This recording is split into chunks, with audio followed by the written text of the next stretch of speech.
just going to go ahead and start because we can always use this recording for later. But yeah, so I've been a trainer since 2017. I was actually in human resources. I had gotten my bachelor degree and started working for a school district. And hey there, thanks for joining. So yeah, I used to work in HR and but I just got into nutrition and really researching it, and then started strength training with a friend, and I was like, this makes so much sense. And I got kind of obsessed with it, and I was always like the fit person in the office. And my friends would be like, you should become a trainer. So I had some job changes and I was like, you know what, I'm gonna go ahead and get certified. And so 2017, I got certified. I joined my gym. I was like working out and everything. And, I was like, what do I got to do to be a trainer here? And the owner there was like just giving out my card.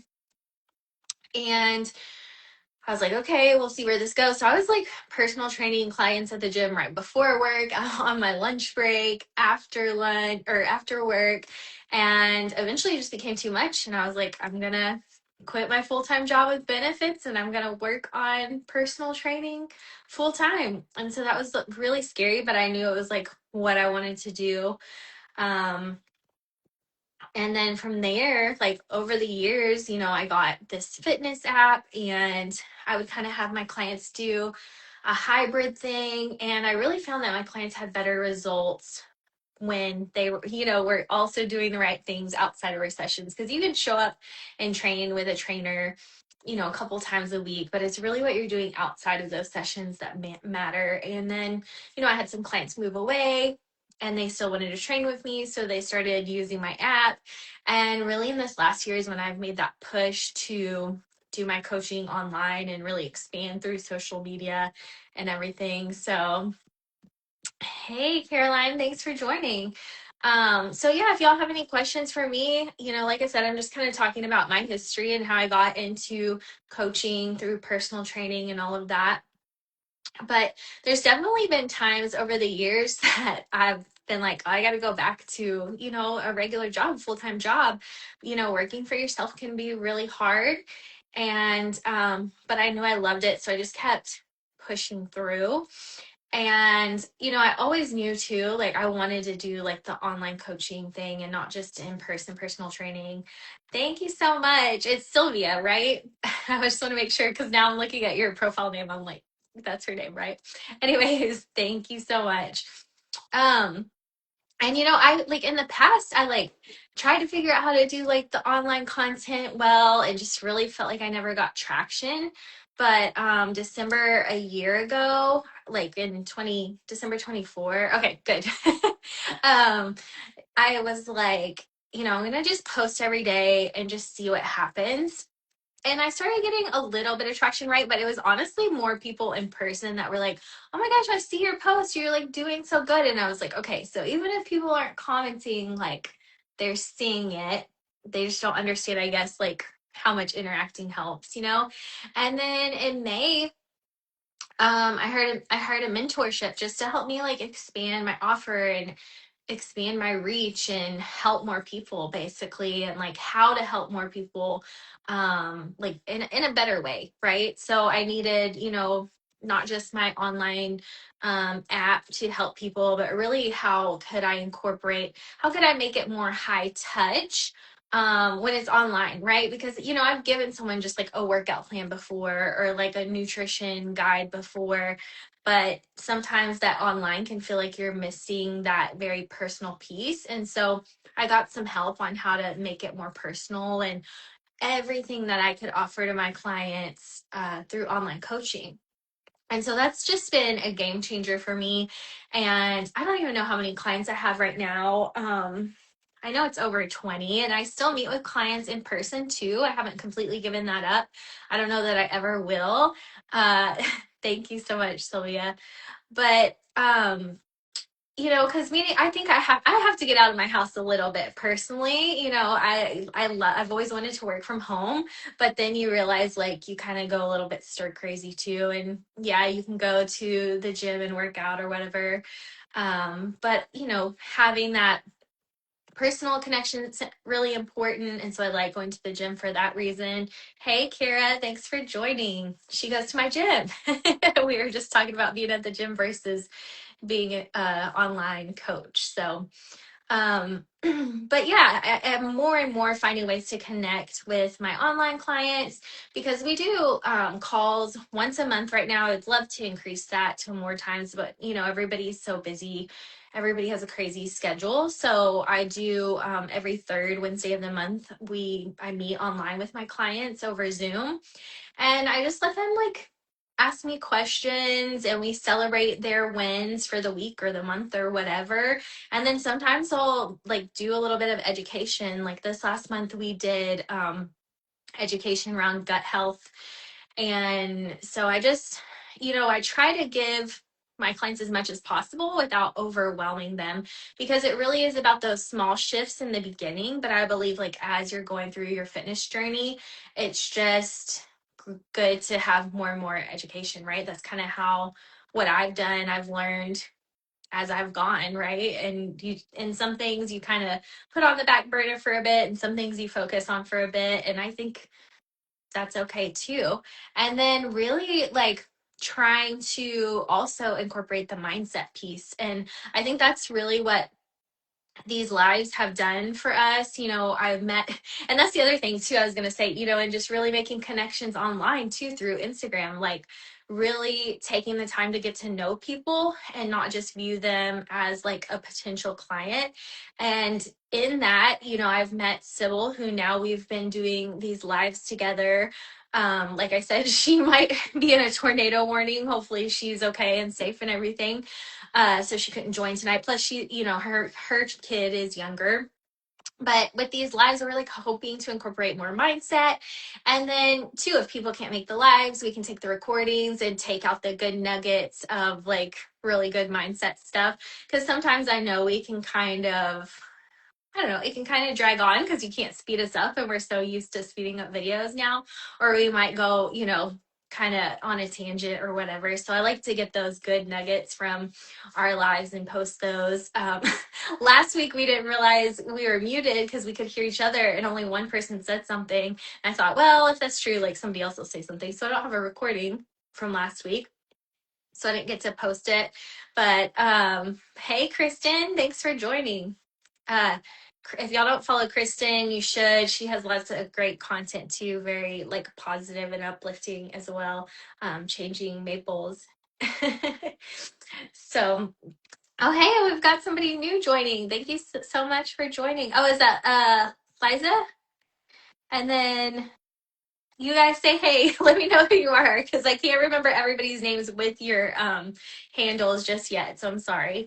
But like I was saying, I'm just, really trying to connect and get to know everyone. And I think that's, there's so much negativity around social media, and for good reason. I don't look at Facebook as much as I look at Instagram, but just in talking to real people and having real connections, it's so obvious to me how much good there is out there and how many good people. And like I'm saying, I just view every conversation that I'm having with my followers as an opportunity. And it could be an opportunity for a new client for me. It could be an opportunity for a new friend. Like I said with Sybil, now we do these lives together. Kristen, she joined my free challenge and she ended up winning 4 free weeks with me. So we've been staying in contact, and she's just a really great, sweet person. And so, I get something out of that as well. So like I'm saying, I just view every conversation as an opportunity. And what that opportunity is, I don't know, but I'm just trying to be open to it. I feel like I've made real connections through Instagram. And I know sometimes people are like, oh, you're just messaging me this because, you went to sell me something. And it's like, well, if you need coaching, I need to ask you the questions to get you, to get us there to see if we'd be a good fit. But if that's not what you want to do, then how else can we connect? And if you don't want to, and if you just want to creep on my content, that's totally fine too. And I'm also not one of these persons that people, one of these persons, is that right? That's going to be like, oh, if you unfollow me, like I'm not gonna like blast you or message you or whatever. Like if you decide I'm not your cup of tea, like that's totally fine too. In fact, I have a post coming up about that this week about one particular thing. um and too, so that's kind of what I do sometimes, right? Like yes, the right people will definitely stick around. I totally agree.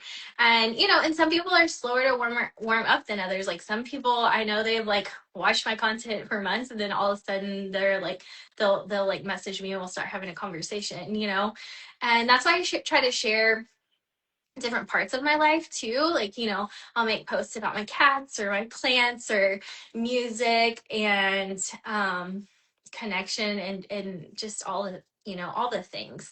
But so what I was going to say is, so I schedule a lot of my content ahead of time, especially like around my fitness and nutrition content, because I have, pretty much the same messaging that I want to share.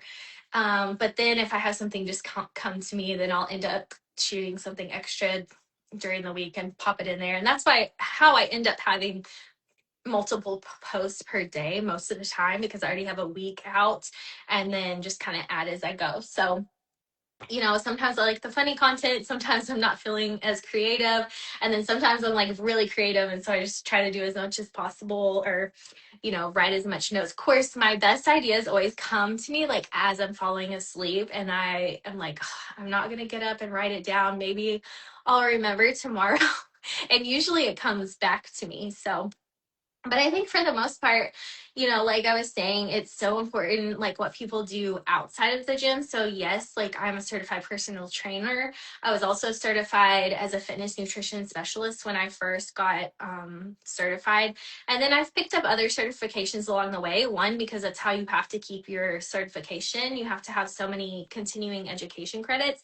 And two, like I just think it's important and good to learn more things, right? So like I've done a corrective exercises workshop that was all about like foam rolling, and a lot of people don't really know the right way to foam roll, and I incorporate a lot of foam rolling and mobility in my training programs. I think a lot of people think, oh well, I just need a workout, and they don't realize that like it's really important to me too, that you have the mobility, you have the warm up, you have the rest breaks in there, you have the things that are going to help balance your imbalances.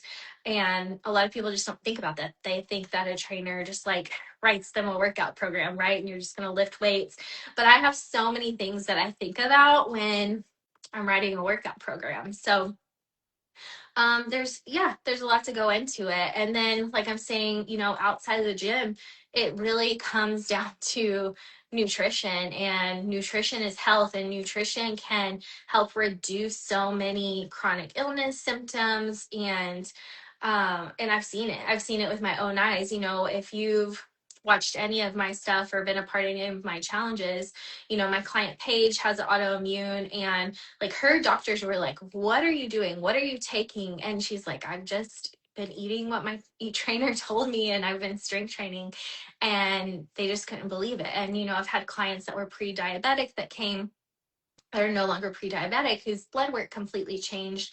And I think so many people think they're too far gone, or they think they eat healthy, but they really don't know how the combination of foods really affect you. They don't understand how it's not just about eating so little, but it's also about eating enough.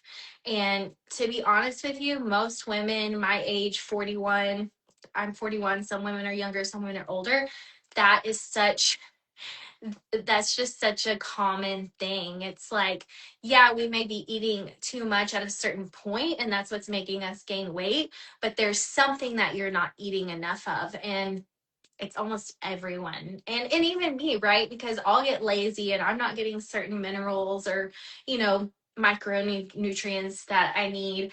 And not even just laziness, like we're so busy, we have so much on our plate, it's hard to keep up. We don't have all this super nutrient dense food just like right at our fingertips. I mean, I guess you could argue that, but just the quality of food and what we have available, it can make it difficult, and finances can make it difficult. And so, I do believe starting with small, simple things can be huge, because again, if we're like, you have to do this, it's just overwhelming, and we're going to give up.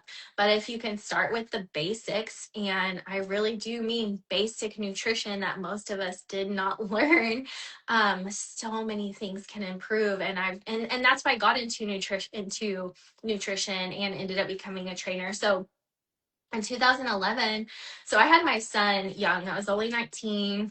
I was not overweight, but I didn't eat good. And I had my son, and I just, like, I didn't feel good. My digestion was off, and didn't really know how to eat properly, just between different things throughout my life. My mom, when I was elementary school, middle school, she was actually a drug addict. I ended up moving out of my mom's house finally into my dad's house, but I was also a very picky eater. Yeah, it's wild how little I knew about nutrition until recently. And I find that's the case with most people. Like, they think nutrition means eating healthy, which is like eating salad and eating grilled chicken, right? But they really don't understand what macronutrients are, and again, minerals, micronutrients, all those things too.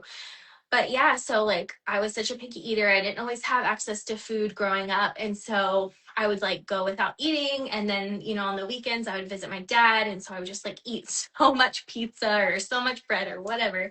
So I didn't really know like the difference between being like full and like overeating.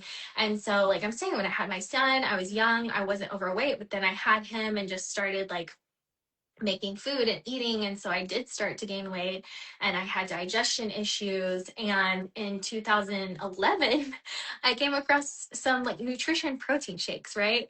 And I started drinking them, and I lost some weight. But then, like, all these people, it was like an MLM, and all these people were like getting off medication, and I was like, so this protein shake, like, people are getting off medication, like, what? I was like, this doesn't make any sense. So I started researching it, and I was like, it's the nutrition, because nobody is like consuming these nutrients like they should in America. And so something as simple as like a protein shake, nutrition shake, was making them do this. And these days I don't suggest that you replace 2 meals with a protein shake.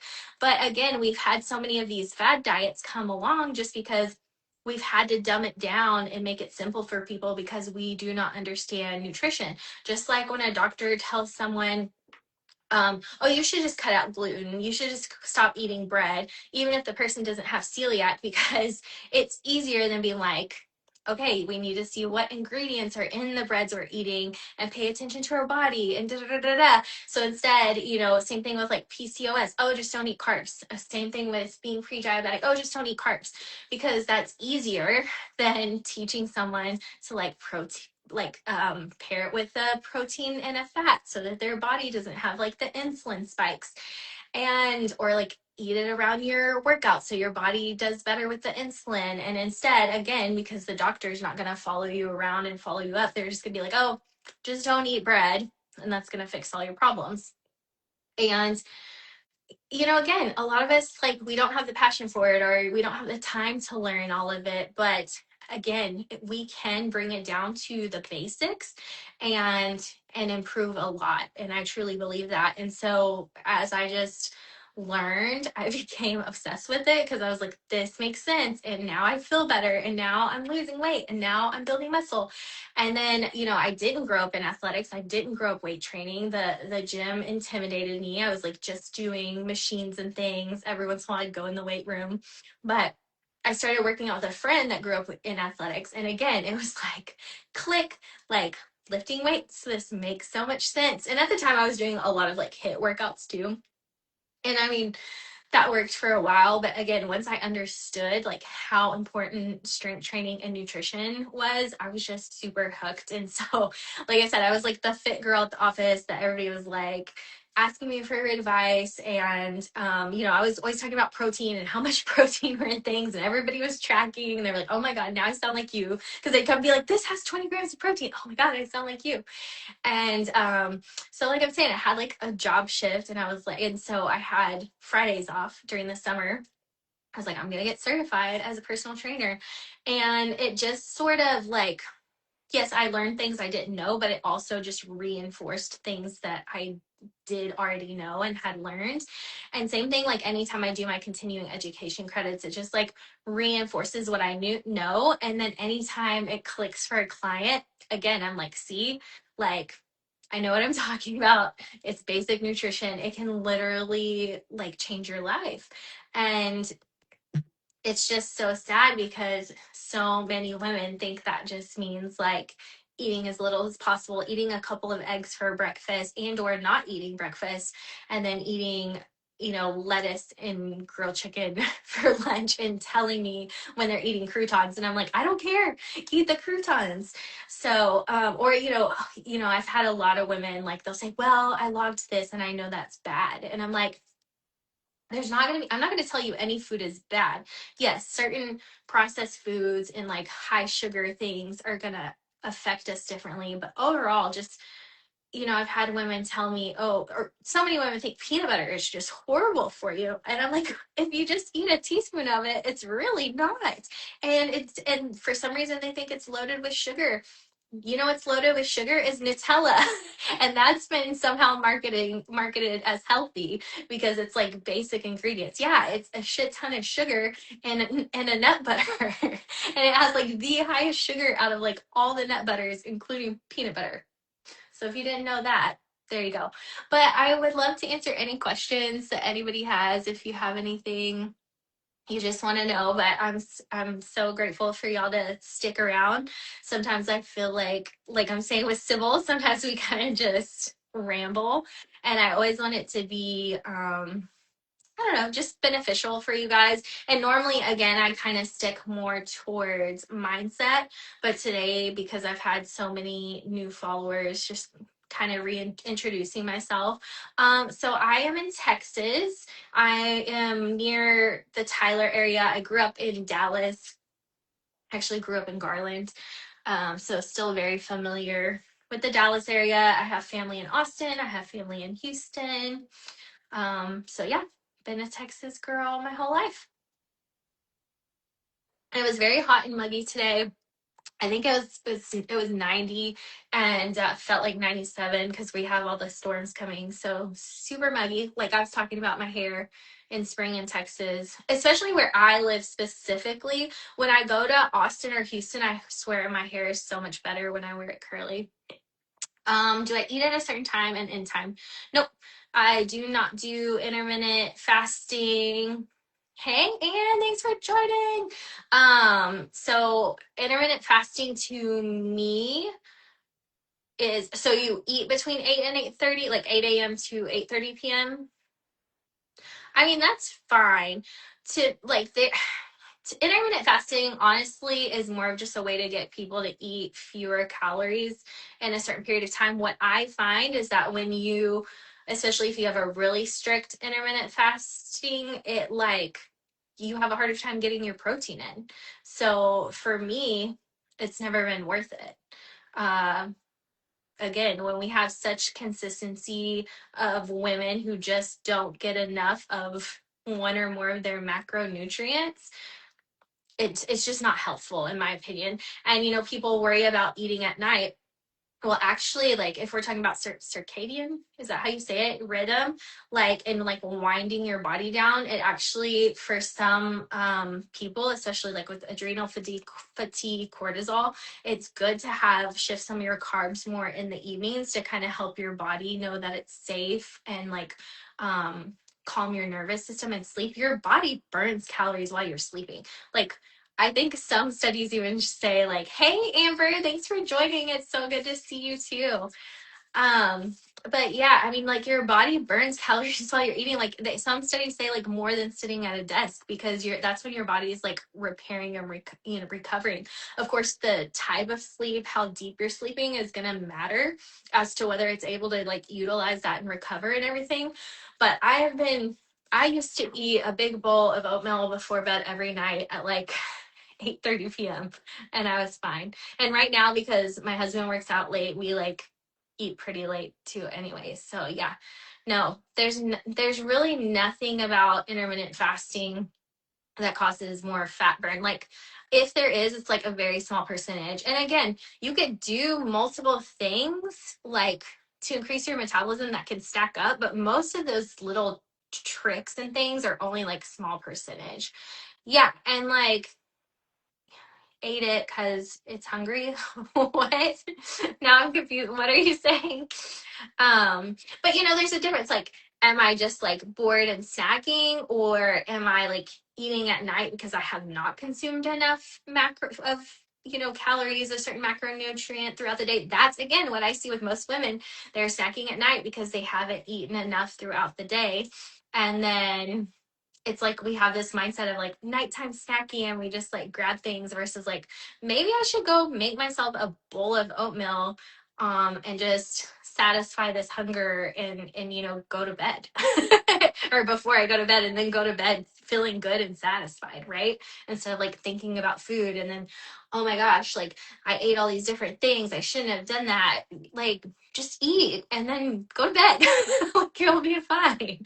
Yeah, I'm glad that helps with some stress.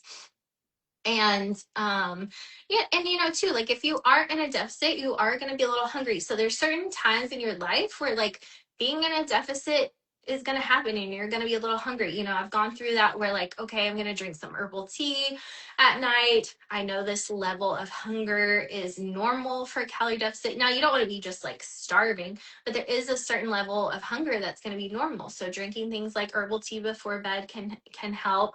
And then one of the things I used to do was, because I love breakfast so much, I just feel like, man, I'm going to go to bed because I'm so excited about breakfast tomorrow. Yeah. Not really. I mean, again, it's just all about calorie deficit. That's how you burn fat. Like your body doesn't eat the fat when you're asleep because it's hungry. Like again, yes, you're probably hungry because you're in calorie deficit, but it doesn't matter. If you're in a calorie deficit, you're gonna burn fat, um so yeah, Sylvia, like the correlation between nutrition and like body definition. So like you have to have sufficient protein to hold on to muscle if you're in a calorie deficit. But you also have to have a certain amount of protein to build muscle, right? And that is what shapes and defines your body. But you still need carbs for muscles too, honestly. I mean, you can get into keto and all the semantics of that, but like your muscles do use carbs. That's why, again, having the correct amount of each macronutrient is really how you're going to get the body shape that you want. So whether that's in a surplus, a deficit, a body recomp where you're just eating maintenance calories, but you're seeing fat loss while building muscle or at least holding on to muscle. It's really important, especially during a body recomp, to get those numbers right. And I think the like standardized that they came up with is like 1.2 to 1.6 grams of protein per kilogram of body weight. So good easy math, is like 1 gram per pound. But again, that's more ideal weight of the 1 gram per pound. But there's been more studies that's been saying like, no, it's actually 1.6 to 2.2 per kilogram. Obviously, the more active you are, the higher you're going to need. But for anyone, the higher that you aim for, the more likely you're going to get your number higher. So even if you don't hit it all the time, but you're like what you're aiming for is up here, you're probably going to you're going to end up eating a higher amount than you would if you would have just set your standard here. Does that make sense what I'm saying?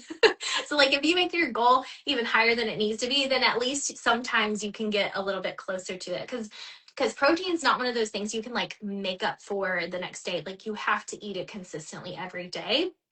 And again, as we age, you need more protein. And again, so many elderly women they just don't eat enough protein, and that holding on to muscle and not being fragile is just like the key to longevity. And our amino resistance goes down as we age, and so we have to keep the protein high. We have to be strength training to keep our amino resistance low. And amino resistance, yeah. I get that confused.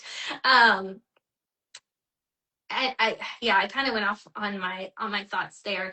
But I know, like, our grandparents, they were all about, like, still into their like 70s, 80s, like wanting to be thin.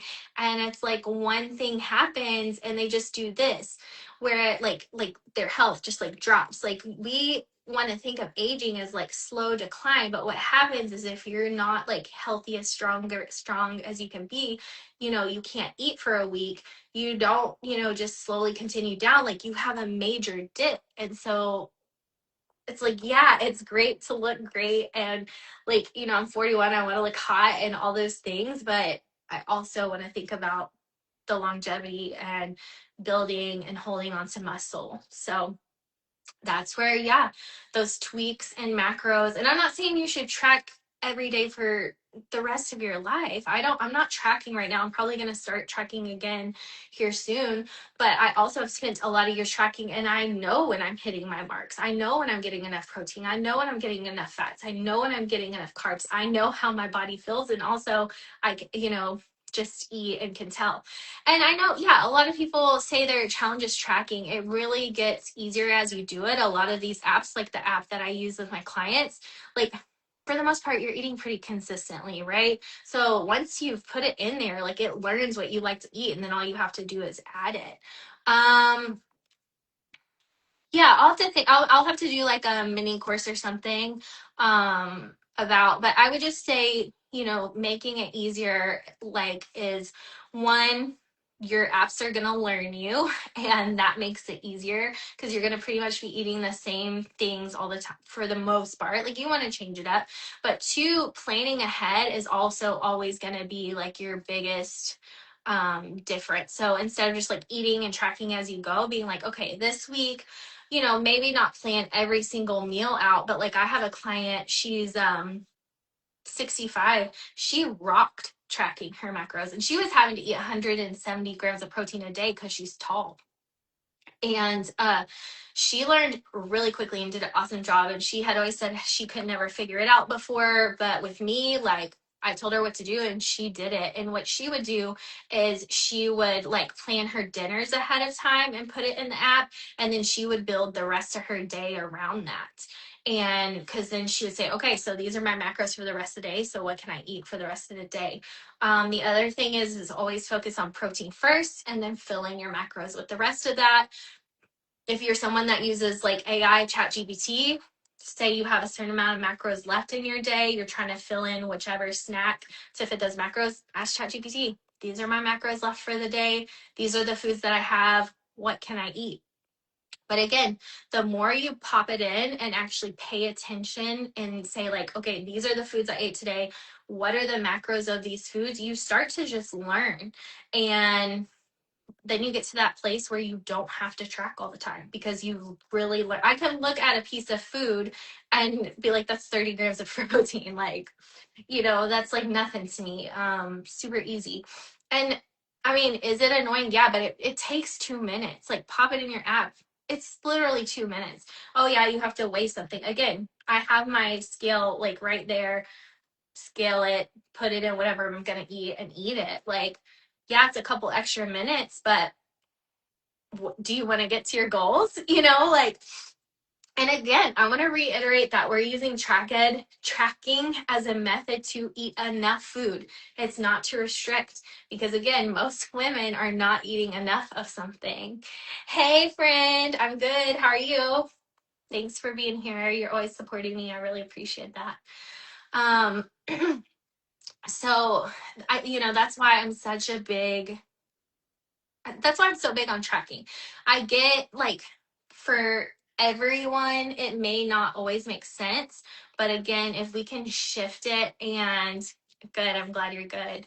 If we can shift it to a tool and not something used to restrict, I think it can shift a lot of things. And then too, like not putting so much into what the scale says.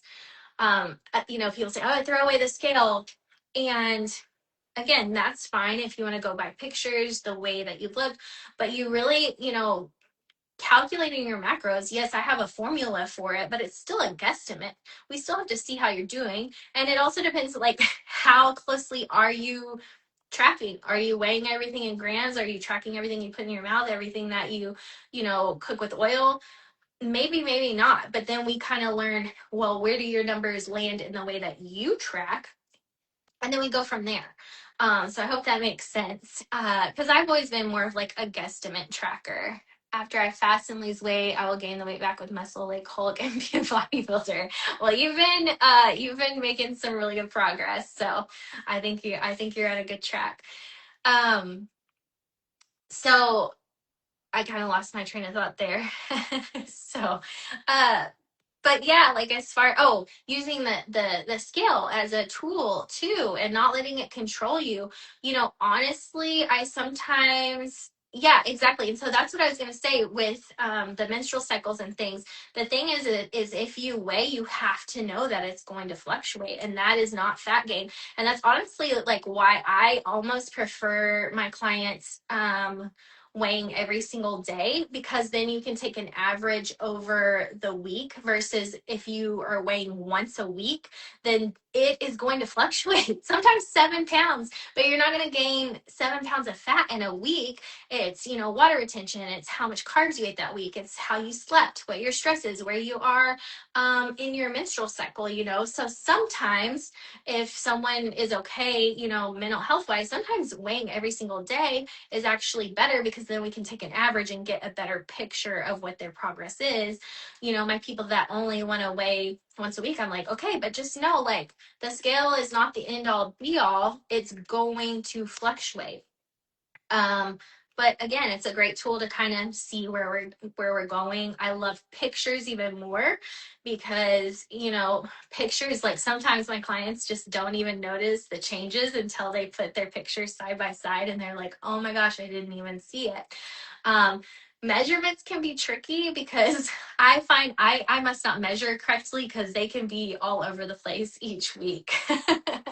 But yeah, Kristen, exactly. Like, it's mind over matter. So it's like, again, not everything is what I'm saying is going to work with everyone. And I don't really put hard and fast rules on my clients either. Like, I'm like, hey, these are what I find works most of the time. If you have a problem with it, let's talk about it. Let's see if maybe we can adjust our mindset around it, or if we really need to do something in a different way.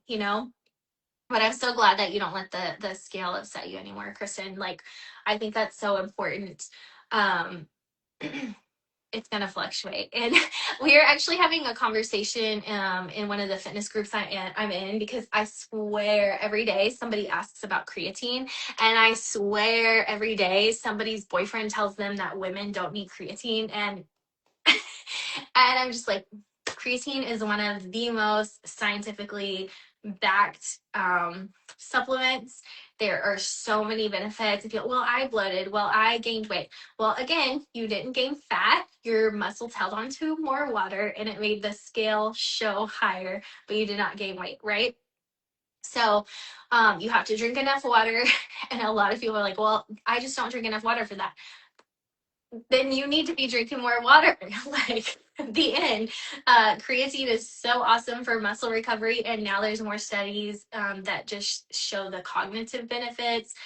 You can take a little bit more when you haven't had good sleep, but overall, yeah, just like the cognitive benefits. And the thing is our muscles are like greedy, and we'll use the creatine first, and so to get it through our blood brain barrier, we almost have to like double what we thought was needed in the past. So and creatine is another one of those things you have to take every single day, and I've been the worst at it, so I'm just like preaching to the choir right now, because I was in a really good rhythm of like doing my electrolytes and my creatine after my workout, and I just haven't been doing that. And then on my days off of working out, then of course I've been messing it up too. So I've got to figure out my rhythm with that. So, and again, like, I say all these things to say, like, nobody's perfect. I'm not perfect. You don't have to do, A through Z healthy habits every day to see progress. The big thing is just like I'm saying, basic nutrition, movement, and then over time. So creatine, here's one of those moments where like, because I read things all the time and I don't care the reason why, so I don't remember the reasons why or what things are. But creatine, basically it's actually found like in our proteins, I believe. And so I guess just again, because of how we eat meats, like we only eat certain parts of the animal, or if you're vegetarian, then you're most likely not getting enough creatine through your food. Um, but basically, it's just used in like muscle recovery and what like tissue repair, things like that. uh but it's like you just like I just buy it in a powder form. It's creatine monohydrate. I get it from bulk supplements, which if you don't know bulk supplements, they literally have just like say you have an energy drink and all the pieces of energy drink, you can buy each one of those supplements like separately from bulk supplements, like going to the vitamin shop or whatever. But they are like the cheapest like supplements out there, and you really just want like creatine monohydrate. And because there's a lot of like, this is creatine for women, and they'll have all this other stuff in there, but you really don't need that. But yeah, I think Kristen, you definitely for sure, since you're vegetarian, would need 5 to 10 grams of creatine a day. I would start out small, make sure you're drinking enough water. Like I said, it can cause some bloating if you're not drinking enough water, but your body will get used to it. But it helps your muscles like hold on to more water, so that one, they can repair, but two, like if you get a good creatine like pump, like your muscles will look awesome. I don't know, I don't think mine really ever look any different anymore based on the creatine. um so I think like, is the creatine itself vegetarian? You'd have, I mean, like, you're not vegan, right? You're vegetarian, so you should be able to do it. Like, I think it would be fine. Um, yeah, I would definitely look into it, because I think it's like it's one of the supplements that, because I really don't do a lot of supplement suggestions for my clients, but that's one of the ones that I pretty much suggest for everybody. So I'm kind of running out of things to talk about here without repeating myself. Does anybody have any other questions? Like, y'all have had some great questions. I really appreciate it. We've had like a lot of y'all show up tonight.